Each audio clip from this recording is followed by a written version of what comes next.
Bonjour à toutes et à tous, bienvenue sur le plateau de Sport Express pour un tour d'horizon de l'actualité sportive de l'agglo Hénin-Carvin. Football, basket et handball seront au programme des principaux résultats du dernier week-end. Et puis notre invité de la semaine sera David Dacosta, le directeur sportif du club de basket de Dourges. On débute donc sans plus tarder par le tour d'horizon des principaux résultats du dernier week-end, à commencer par le football et la Coupe de France. Chez les filles, on disputait le deuxième tour et le tirage au sort avait réservé un derby entre Rouvroy et Hénin-Beaumont. La marche fut bien trop haute pour l'USR, balayée par le FCF, 9-1. Chez les messieurs, l'heure était au quatrième tour. 3 clubs de l'agglomération étaient encore concernés et Courrières est le seul club à passer à la trappe. Opposé à un club de Régional 1, l'ASC a bien résisté et s'incline au final 5-3. Par contre, qualification surprise et brillante de Montigny dans les WEP contre un club de R3. Le FCM sera au 5e tour grâce notamment à un triplé de Tony Lucas. Et puis Wany a fait respecter la hiérarchie en dominant Solem 4-0. Et puis en Coupe d'Artois, c'est l'hécatombe pour les formations de l'agglomération. Seul l'AS Kennedy, vainqueur de Ménil et Courcelles-les-Lances, exemptés ce dimanche, seront au 4e tour. Le Stade Hénin, le Dynamo de Carvin, l'US Drocourt et le Rush Carvin sont en effet passés à la trappe ce dimanche. Pour toutes ces équipes, à la fois en Ligue et en District, retour au championnat le week-end prochain. On passe maintenant au basket avec les résultats du week-end et les féminines de l'ASOB Carvin. Elles reviennent en effet de Calais avec une 3e victoire en autant de matchs. Elles font partie du trio de tête avec Wascal et Dieppe en National 3. Au même niveau, mais chez les messieurs, Dourges reprend sa marche en avant en s'imposant de 5 points chez la Lanterne Rouge Neuilly-sur-Marne. Avec son bilan de 2 victoires pour 1 défaite, l'ABCD est pour le moment 2e à 1 point du leader. Et puis en pré-national, Hénin-Beaumont était attendu au rebond après sa défaite inaugurale et les hommes de Thomas Lallemand n'ont pas manqué leur début à la salle Birambeau. Ils l'emportent 68-59 contre Calais. Ce week-end marquait également le retour à la compétition pour les handballeurs avec la reprise des championnats. Chez les filles, en excellence, Carvin et Courrières sont dans le même groupe cette saison et les deux équipes ont gagné à l'extérieur. À noter les 9 buts marqués par la Courriéroise Déborah Cayola, quasiment la moitié des buts de son équipe. Chez les messieurs, en pré-national, Carvin débute par un nul à Salouel. Les coéquipiers de Thomas Cuvillon, auteurs de 8 buts, ont été rejoints à 30 secondes de la sonnerie finale. La SHB est 4e. Enfin, en division d'honneur, début compliqué pour nos deux équipes engagées. Montigny subit la loi de Doulan 30-22. Et dans l'autre groupe, Libercourt s'incline de 20 buts dans sa salle contre Saint-Amand. On va reparler de basket à présent avec notre invité de la semaine. David Dacosta est l'une des figures emblématiques de l'ABC Dourges et nous l'avons souvent interviewé depuis 2003 et la naissance d'ILTV. Il est aujourd'hui sur notre plateau avec une nouvelle casquette, celle de directeur sportif. David Dacosta, bonjour. Bonjour. Merci d'être sur ce plateau avec nous. Première question pour nos téléspectateurs qui nous suivent depuis longtemps, mais ceux qui ne vous connaissent pas forcément.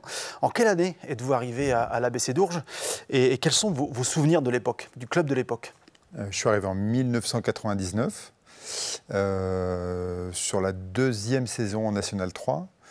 Les souvenirs, c'est un entraîneur que j'avais eu quand j'étais jeune, avec qui j'avais joué quand j'étais jeune, quand j'étais à Proville, qui restait 2 saisons.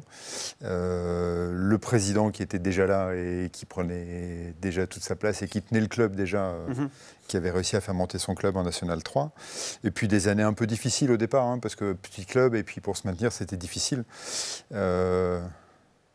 Un vrai souvenir, c'est le dernier match de la saison à Bagnolet où on gagne, on se maintient, on perd, on descend et on gagne là-bas. Et voilà, c'est premier bon souvenir à Dourges. Vous étiez un joueur de raquette, Ouais. costaud, on va dire. Savez-vous combien de matchs vous avez joué pour l'ABC Dourges? Eh ben, j'ai fait le compte, près de 400, je crois, aux alentours de 400. Ouais. 19 saisons, parce que j'ai arrêté en 2018, donc 19 saisons. un peu plus de 20 matchs par saison. Voilà, ça nous amène à 400. Ça fait beaucoup. C'est un beau total. Ouais, ouais. Autre total, puisqu'on est dans les chiffres, combien de coachs vous avez eu à Dourges et quel est celui qui vous a marqué sur le plan sportif et humain d'ailleurs? Alors, est-ce que je vais être capable de tous m'en souvenir? Alors, le premier, Yannick Sauvage, avec lequel que j'ai connu quand j'étais jeune et que j'étais à Proville. Lui, il joue en équipe première. Moi, je commençais à m'entraîner en équipe première. Après, il y a eu des coachs particuliers, Laurent Trachman et Patrice Poulain, parce que j'ai joué avec eux, j'ai joué contre eux. Et puis, je les ai eus comme coach. Donc, voilà, j'ai tout fait avec eux. Après, il y a eu Frédéric Munch, qui a été... qui reste quelqu'un assez proche du club, parce que quand on l'a sollicité pour les 80 ans du club, tout de suite, il a fait une vidéo. Enfin, voilà, c'est quelqu'un à qui on garde de très bons souvenirs. Et puis, le dernier, Guillaume, pareil, contre qui j'ai joué quand j'étais tout jeune. Enfin, voilà, lui était sur le terrain, moi j'étais un peu moins, parce qu'on a une différence d'âge. Guillaume Bayard. Guillaume Bayard, ouais, que j'étais tout jeune, mais... Voilà, donc j'ai une petite histoire avec beaucoup de coachs de Dourges, en fait. Enfin, un lien, mais qui sont des liens de basketteurs, en fait, de vie, longue vie de basketteurs. D'accord. Près de 400 matchs donc, à Dourges. Quel souvenir vous gardez de cette carrière de joueur qui est très longue et sur une période très, très importante? Bon, plutôt des bons souvenirs, en fait. Des matchs de maintien, comme à Bagnolet. Le match de la remontée de pré-national en National 3 avec Patrice Poulain, parce qu'il y a un scénario improbable déjà dans la saison. À un moment, ça ne va pas très fort, on n'est plus dans les équipes qui vont monter, et puis on se remet en cause, et puis on revient en fin de saison, et on joue contre le dernier chez nous à domicile. Et donc quand on joue contre le dernier à domicile pour un match de la montée, on se dit ça va être un match simple, et en fin de compte, c'était Saint-Martin-les-Boulogne qui avait une très très bonne équipe qui n'était pas à sa place. Et on gagne le match par prolongation. Après prolongation, avec un scénario complètement improbable, la salle pleine, et puis vraiment tout ce qu'il fallait pour que ça se passe de manière assez particulière. Ça, c'est un vrai bon souvenir. En tant que joueur, est-ce que vous avez des regrets sur votre carrière? Ouais, mais ils sont anciens. C'était il y a longtemps. Donc voilà, des choix quand j'étais jeune. Des choix que j'ai faits quand j'étais jeune, qui, voilà, je ne saurais jamais si j'avais fait l'autre choix ce que ça aurait pu donner, de ne pas aller en centre de formation, par exemple. Voilà, de refuser d'aller, de ne pas avoir été dans un centre de formation comme à Cholet, par exemple, où je n'y suis pas allé. Voilà. Et c'est anecdotique maintenant. Voilà. Mais voilà, ça reste... Mais c'est plutôt, voilà, c'est des choix de jeunes. Hein. Enfin, c'est des choix qu'on fait quand on est jeune. Ouais. Puis on n'y a pas à regretter, quoi. On vit avec. Ouais, sans problème. Vous avez arrêté de jouer en 2018. Est-ce que cette décision d'arrêter a été difficile à prendre? Elle s'impose. À un moment, elle s'impose. Hein. J'avais 46 ou 47 ans, j'avais. Donc, bon, voilà, tout commençait à devenir un peu difficile. Même si j'ai jamais eu de grave problème de physique.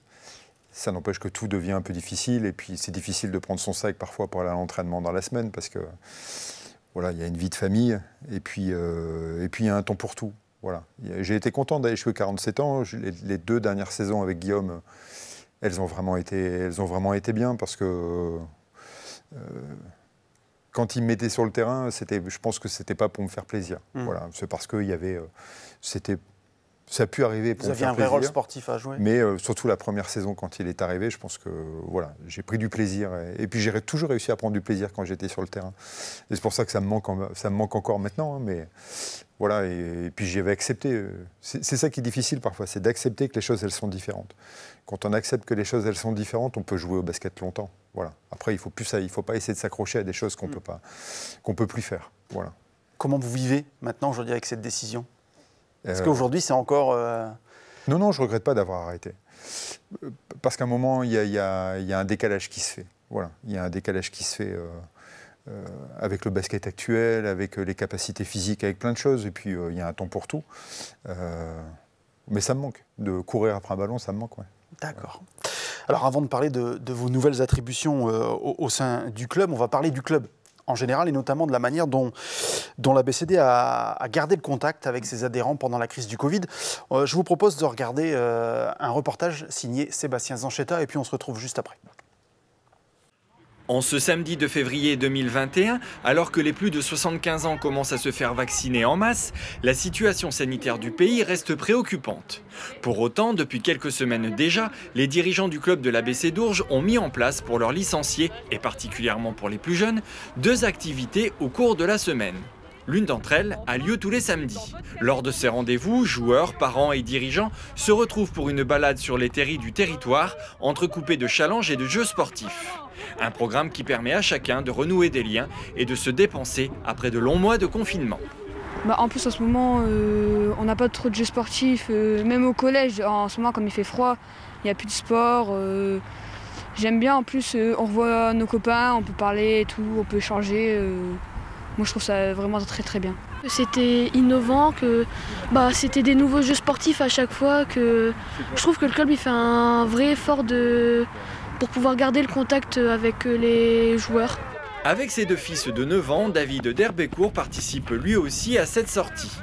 Pour lui comme pour ses enfants, ces rendez-vous hebdomadaires sont une véritable bouffée d'air frais. On sent qu'ils ont besoin de se défouler, ils ont besoin de bouger. Autant lors du premier confinement l'année dernière, au mois d'avril, on avait eu un temps relativement clément. On avait pu les faire jouer, notamment pour ceux qui avaient des jardins avec les paniers de basket. Là, c'est beaucoup plus compliqué depuis quelques mois. On espère qu'avec les beaux jours, ça va pouvoir recommencer. Et pour compléter cette activité de plein air, les dirigeants ont également surfé sur le boom de la visio pour proposer le mercredi soir à tous les licenciés et leurs familles une séance de sport avec un coach professionnel. Alors bien sûr, cela n'avait pas la même saveur qu'un entraînement ou un match de basket avec les copains, mais au moins, le club n'abandonnait pas ses joueurs qui pouvaient ainsi se projeter sur la reprise qui finirait bien par arriver. D'autant qu'en mars, le club franchissait un nouveau cap en proposant des rassemblements sur les terrains de basket extérieurs de Dourges. Pouvoir enfin retoucher la balle, dribbler et tirer, des plaisirs presque oubliés pour les joueurs des catégories U9 à U15 qui du coup se déplaçaient nombreux pour participer à ces entraînements. C'est beaucoup de jeux, principalement des choses ludiques, beaucoup de passes, beaucoup de dribbles, des relais, des concours principalement, de points marqués, de passes. Les choses qui fonctionnent parce qu'aussi, comme vous le voyez, on a quand même pas mal de gamins sur un terrain restreint, mais bon, on doit s'adapter. Tout le monde est content, on a des bons retours et même après de la part des parents qui nous disent merci. De retour sur le plateau de Sport Express avec notre invité David Dacosta, le directeur sportif de l'ABC d'Ourges. Pour rebondir sur le sujet qu'on vient de voir, comment se porte le club au moment où la situation sanitaire semble enfin s'éclaircir ? Elle se porte plutôt pas trop mal. La difficulté, c'est de récupérer nos anciens licenciés. Vous en avez perdu beaucoup ? Dans les catégories plutôt autour des adolescents, ouais, on en a perdu. On en a perdu quelques-uns. On a perdu des bénévoles, on a perdu des entraîneurs, mais parce que les gens se sont rendus compte que la vie sans le basket, elle pouvait être aussi un peu plus simple et qu'on pouvait faire autre chose. Voilà. Maintenant, on a récupéré beaucoup de jeunes débutants sur des catégories de jeunes, U9, U11, U13, même U15. Voilà, je pense que c'est l'effet un peu Jeux Olympiques. C'est très bien, ça nous permet de repartir avec des jeunes, de les former. Alors, voilà, ça nous met en difficulté un peu sur certaines catégories U15, U17 où on peut manquer un peu d'effectifs, mais c'est une saison comme ça va revenir de toute façon. Tout se passe bien, quoi. D'accord. Alors la transition est toute trouvée pour parler de vos nouvelles attributions. Après un passage sur le banc en tant qu'adjoint de Guillaume Bayard, vous voici donc directeur sportif du club. Comment vous appréhendez ce rôle ? C'est un rôle qu'on est obligé d'appréhender en avançant. Enfin voilà, on le découvre en avançant. On reste un petit club qui est en train de se développer, qui est en train de se structurer, ce qui veut dire on est quelques-uns à faire beaucoup de choses différentes. Voilà. Après, l'idée, c'est d'avoir quelqu'un qui coordonne un peu la partie sportive, qui coordonne la partie développement du club. Voilà. Donc, c'est plutôt dans ces orientations-là que j'ai pris les fonctions, enfin, même si c'est un grand mot de directeur sportif, dans l'idée de développer le club, d'aider au développement, à la structuration. Voilà. De toute façon, être sur le banc, on s'en est vite rendu compte avec Guillaume. Les jours de match, ça allait, mais voilà, le reste de la semaine, c'était pas mon truc, non. Quels sont les grands chantiers pour l'ABC d'Ourges ? Un des premiers grands chantiers, c'est de continuer à asseoir les équipes de jeunes sur les championnats régionaux. Ça, c'est important. Alors, les U11 jouent en élite département, les autres équipes jouent en région. C'est de garder ces places en région, c'est de vraiment asseoir nos positions en région pour les équipes de jeunes, d'avoir des équipes B qui servent aussi à développer des joueurs pour les jouer en région et de permettre à chacun de faire du basket, voilà, dans des championnats départementaux. Ça, c'est vraiment un grand chantier. Donc, pour ça, on a besoin d'entraîneurs, on a besoin de trouver des coachs, de les former. Donc, ça, c'est important pour nous. Après, il y a l'autre grand chantier, c'est l'équipe première. Voilà, il y a une salle qui va arriver à Dourges d'ici 2 ans, enfin septembre 2023. C'est un projet qui est structurant pour le club et qui nous donne envie, avec le soutien de la mairie, d'aller voir à l'étage au-dessus, de monter en National 2. Est-ce que ce sera l'élément central du développement du club, cette nouvelle salle? C'est pas l'élément, c'est un vrai élément important, parce que ça veut dire une deuxième salle, c'est pas une nouvelle salle qui est construite, ou du moins la salle briquet qui est rénovée, c'est une nouvelle salle qui est construite. Ça veut dire que pour les autres associations dourgeoises, c'est une salle en plus, et puis pour nous, c'est des créneaux de salle en plus, ça veut dire des entraînements en plus possible pour les jeunes. Voilà. Et puis c'est une salle moderne qui va nous permettre d'accueillir un public dans des bonnes conditions, d'accueillir des partenaires aussi dans des bonnes conditions. Voilà, c'est difficile d'avoir un club structuré sans avoir une salle moderne et une salle qui est accueillante et dans laquelle on peut développer des activités, même autres que le basket de compétition. Mais voilà, on peut accueillir des partenaires, on pourra faire plein de choses. Ouais, c'est important pour nous, la salle. Par rapport à l'équipe première dont vous parliez il y a quelques instants, comment vous vous positionnez par rapport au groupe de joueurs? Il n'y a pas très longtemps, vous étiez dans le vestiaire. Comment vous vous positionnez par rapport à ce groupe? J'ai toujours un lien particulier parce que j'ai joué avec beaucoup d'entre eux. Enfin, au moins, je me suis entraîné avec beaucoup d'entre eux. Maintenant, la partie sportive, ça appartient à Guillaume et à Patrice Boulinguet. On se voit beaucoup, on discute beaucoup avec Patrice et avec Guillaume, mais voilà, je suis forcément en retrait de l'équipe sur les aspects sportifs. Sur les aspects extrasportifs, c'est plutôt mon rôle. Enfin voilà, quand il y a des soucis, qu'il y a des choses à régler, voilà, ça c'est plutôt mon rôle, mais il n'y a pas de notion de chef et de voilà. Non, on reste une équipe. Il y a le groupe de 12 joueurs, il y a l'encadrement, et puis voilà, je me considère comme faisant partie de l'encadrement de l'équipe première aussi, parce que j'ai une proximité avec Guillaume, avec Patrice, puis avec les joueurs. Alors justement, avec Guillaume Bayard, comment se passent les relations et le travail en commun? On a passé beaucoup de temps sur le recrutement, on a beaucoup échangé, on s'est vu beaucoup, voilà, on a passé des longs moments ensemble sur le recrutement, mais ça fait partie du développement du club. Et puis on discute aussi beaucoup d'évolution des jeunes, du lien avec l'équipe U20, du lien avec l'équipe B qui joue en Régional 3 cette année. Voilà, les discussions avec Guillaume, elles sont directement sur l'équipe première, mais aussi sur la structuration du club et sur le développement du club. Voilà. On avait rencontré votre président Jean-Paul Pied lors de votre avant-dernier match de préparation. C'était à Courrières, à la nouvelle salle Rabelais. Il nous avait accordé une interview dans laquelle il parlait de ses ambitions de monter d'ici 2 ans pour accompagner la nouvelle salle. Est-ce que monter cette année est une ambition réaliste? On s'est fixé, on peut s'être fixé ça comme objectif. Voilà. On a toujours en tête que on peut ne pas monter sur une saison, c'est pas très grave. Le tout, c'est de travailler pour, dans ce cas-là, monter la saison qui suit. Mais si ça arrive cette année, ça sera très bien. C'est possible parce que bon, voilà, c'est vrai qu'on a grillé un joker en perdant chez nous un peu bêtement, enfin voilà, contre Paris Finance. Mais voilà, le championnat il est encore long, on n'a pas joué nos adversaires directs. Voilà. Si ça peut se faire cette année, ça se fera cette année. Voilà. L'ambition, elle est quand même là. Vous avez également des fonctions du côté de la Ligue de basket. Pouvez-vous nous en parler? Je suis élu depuis 1 an à la Ligue régionale de basket des Hauts-de-France. Je suis dans la commission Vivre Ensemble, qui est la partie non compétitive un peu du basket actuellement, qui est celle qui va regrouper le 3-3, qui va regrouper le basket santé, le basket inclusif, etc. Et moi, j'ai en charge le basket santé, en fait, qui est une pratique de sport santé qui utilise le basket pour travailler sur de la prévention, etc. David, merci beaucoup d'avoir été sur ce plateau. Vous êtes l'une des personnes qu'on a le plus interviewées dans l'histoire d'ILTV en faisant les archives il n'y a pas très longtemps. Ça fait très longtemps qu'on se pratique. Merci beaucoup d'avoir été sur ce plateau et à bientôt. À bientôt. Ainsi s'achève ce numéro de Sport Express. Merci de l'avoir suivi et on se donne rendez-vous la semaine prochaine pour la suite des aventures des clubs et des sportifs de l'agglo Hénin-Carvin. À très vite.